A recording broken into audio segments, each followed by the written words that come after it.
আসসালামু আলাইকুম। যে যেখানে আছেন আশা করি সবাই ভালো আছেন। আজকে আমি আপনাদের সাথে শেয়ার করব কিভাবে পাবদা মাছের ঝোল তৈরি করা যায়। এই পাবদা মাছের ঝোলটা আমি আলু দিয়ে টমেটো দিয়ে করব। চলুন শুরু করি। এখানে আমি একটি কড়াই বসিয়ে নিয়েছি। কড়াই আমি পরিমাণ মতো তেল দিয়ে মাছগুলোকে দিয়ে দিলাম। এখন আমি মাছগুলোকে ভেজে নেব। এরপর এখানে একটি কড়াই বসিয়ে নিয়েছি। এখানে পরিমাণ মতো তেল দিয়ে দিয়েছি। এখন তেলের মধ্যে আমি প্রায় হাফ কাপেরও কম পরিমাণ পেঁয়াজ কেটে নিয়েছি। পেঁয়াজটাকে তেলের মধ্যে দিয়ে দিয়েছি। এরপর দিয়ে দিব আগে থেকে কেটে রাখা মাঝখানে ফালি করা কাঁচামরিচ। এখানে কাঁচামরিচটা যে যেমন খান ওরকম দিবেন। আমি এখানে কম ব্যবহার করছি কারণ আমি ঝালটা তেমন খাই না, এই কারণে।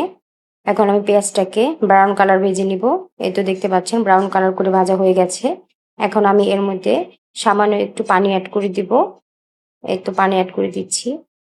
এই পানিটা অ্যাড করার কারণ হচ্ছে আমি যখন মশলাগুলো দিব তখন যেন এটা লেগে না যায়। এখন আমি এখানে দিয়ে দিচ্ছি প্রায় 1.5 টেবিল চামচ পরিমাণ হলুদ গুঁড়ো। এরপর এখানে আমি দিয়ে দিচ্ছি প্রায় 2 টেবিল চামচ পরিমাণ মরিচের গুঁড়ো।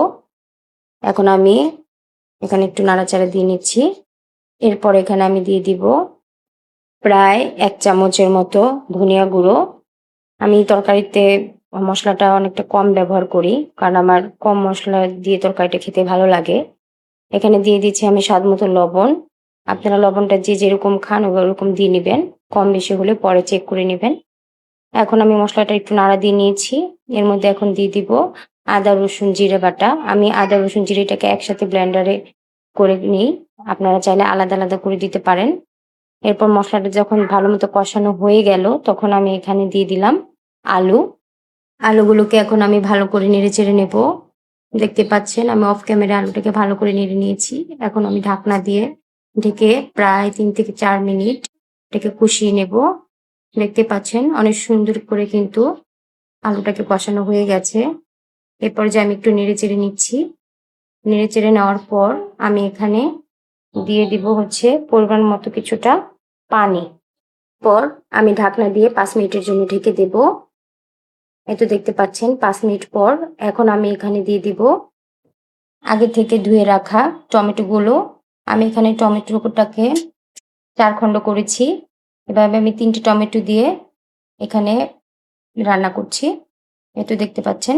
এখন আমি এই পর্যায়ে দিয়ে দিব হচ্ছে যে মাছগুলো ভেজে রেখেছিলাম সে মাছগুলো এখন আমি এখানে দিয়ে দিতেছি। এই তো দেওয়া হয়ে গেছে। আমি এখানে ততক্ষণ পর্যন্ত রান্না করব যতক্ষণ পর্যন্ত না তরকারির ঝোলটা গাঢ় হয়ে আসে। এখানে আমার প্রায় সময় লেগেছে 15 মিনিট। দেখতে পাচ্ছেন এখন কিন্তু আমার তরকারিটা হয়ে এসেছে। এটা আমি এখন নামিয়ে নেব। নামিয়ে পরিবেশন করব। বাড়িতে সবাই একবার ট্রাই করে দেখবেন। আর ভালো লাগলে অবশ্যই আমার চ্যানেলটি সাবস্ক্রাইব করে পাশে থাকবেন। আর যদি কোনো ভুল ত্রুটি হয় ক্ষমা দৃষ্টিতে দেখবেন। আল্লাহ হাফেজ।